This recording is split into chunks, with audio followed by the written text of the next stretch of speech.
कचरे का डब्बा, सामने मौजूद चीजों के बारे में। हिबिस्कस, बेरीज, वाओ, ये कमाल का ऐप है। कचरे का डब्बा, सॉकेट, बाथरूम सिंक, मगर इसे कैसे पता? चलिए पता लगाते हैं। Toilet, role. जब कैमरा को किसी चीज पर पॉइंट किया जाता है तो फोन में एक तस्वीर बनती है और इस तस्वीर में ढेर सारे पिक्सेल्स होते हैं। ये सिस्टम दरअसल पिक्सेल्स के छोटे छोटे ब्लॉक्स को एग्जामिन करता है और फिर सॉफ्टवेयर कुछ महत्वपूर्ण फीचर्स को पढ़ता है, जैसे कि लाइंस, कर्व्स और पैटर्न्स। फिर ये सिस्टम इन फीचर्स को उन तमाम चीजों के साथ कंपेयर करता है जो वो हो सकती हैं, और इस लिस्ट में लाखों करोड़ों चीजें हो सकती हैं। तो कैमरा से मिलने वाली जानकारी को सिस्टम लाखों चीजों के साथ स्कैन करता है और सबसे ज्यादा मेल खाने वाली चीज का नाम लेता है। पाइनएप्पल। आई पॉली 1 सेकंड में 7 चीजों को आइडेंटिफाई कर सकता है। यानी ये वाकई बहुत ही काम की चीज है। Bathroom, door. कमाल की बात है कि ये ऐप असली दुनिया में बहुत काम का है, क्योंकि इससे आंखों की रोशनी खो चुके लोगों को बहुत मदद मिल सकती है। Hibiscus, berries, disposable cup. ये वाकई डिस्पोजेबल कप है। इसका पता नहीं। कोई बात नहीं हेलन, हम जानते हैं तुम कौन हो। हमारे काउंटडाउन में हमने अब तक कई चीजों को दा विंची सर्जिकल सिस्टम, जो कर रहा है ओपन फ्रूट सर्जरी। अंगूर की स्किन को स्टिच। वाओ, ये सिस्टम बेहद मुलायम त्वचा को सीकर अपने लाजवाब सर्जिकल स्किल्स दिखा रहा है। ग्रेप की सर्जरी तो कमाल की है, मगर ये सिस्टम इस ग्रेप को एक बॉटल के अंदर ऑपरेट कर रहा है। अमेजिंग! ये अद्भुत मशीन अंगूर जैसे छोटे फल की त्वचा को इतनी सटीकता के साथ कैसे सी पाई? ये रोबोट्स की होल सर्जरी के लिए बनाए गए हैं, यानी जैसा कि इसका नाम बता रहा है, छोटी से छोटी जगह में सर्जरी के लिए। इंसानों के हाथ इतनी छोटी जगह पर नहीं पहुंच सकते, इसलिए सर्जन पीछे कंसोल पर बैठकर इस ऑपरेशन को HD स्क्रीन पर देख रहे हैं। और डॉक्टर ग्रेप की स्किन को 10 गुना जूम भी करके देख सकते हैं। इंस्ट्रूमेंट्स भी अपने आप में 7 डिग्री पर रोटेट हो सकते हैं, यानी ये बहुत ज्यादा फ्रीडम हुआ, जो कि एक सर्जन के हाथों को नहीं मिल पाती है। दुनिया का अच्छे से अच्छा सर्जन 100 माइक्रोमीटर तक एक्यूरेट हो सकता है, मगर डाविंची रोबोट 50 माइक्रोमीटर जितना एक्यूरेट हो सकते हैं, यानी दुनिया के सबसे अच्छे सर्जन से भी 2 गुना बेहतर। क्योंकि ये रोबोट एक्यूरेट और स्थिर है, इसलिए पेशेंट के टिश्यू को कम नुकसान होता है और पेशेंट बहुत जल्द रिकवर करता है। और आज का पेशेंट है। खुशखबरी ये है कि त्वचा की सिलने के बाद इस ग्रेप को सर्जन ने बड़े मजे से खा लिया।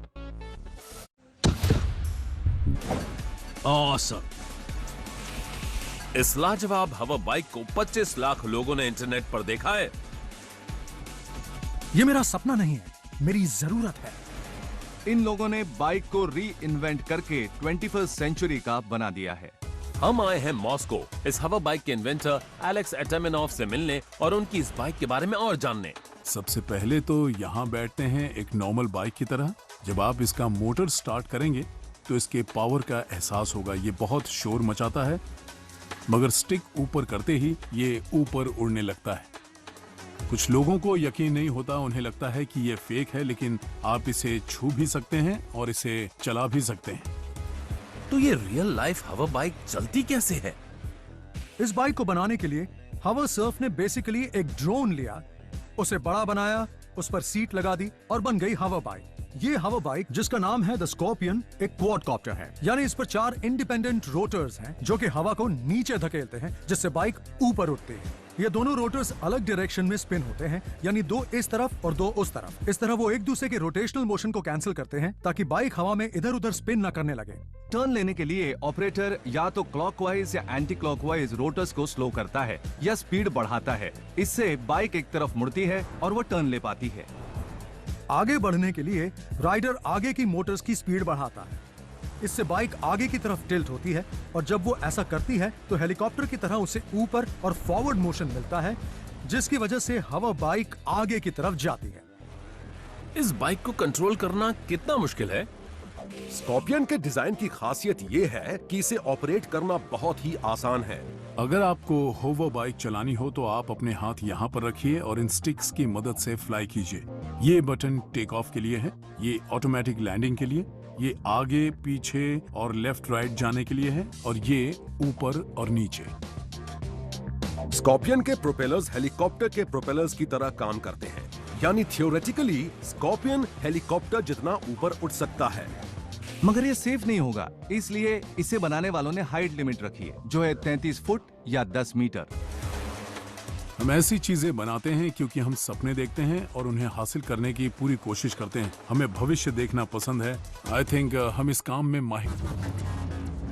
ये है कि आपको सॉक जैसी फ्लेक्सिबल और कंफर्टेबल चीज बनानी है, मगर उसे मजबूत भी बनाना है ताकि आपके पैर में चोट ना लगे। इस सॉक का सोल एकदम सख्त पॉलीमर का बना है, जो कि बुलेट प्रूफ वेस्ट में इस्तेमाल होने वाले केवलार की तरह है। ये पॉलीमर्स मॉलिक्यूल्स के लंबे चेन्स के बनते हैं। वो एक के ऊपर एक होते हैं और उनके बीच लिंक्स होते हैं, जिससे कि वो बहुत ही मजबूत बनते हैं। सॉक्स को फ्लेक्सिबल बनाने के लिए उसमें एक सिंगल सोल नहीं, बल्कि पॉलीमर के हजारों छोटे टुकड़े हैं।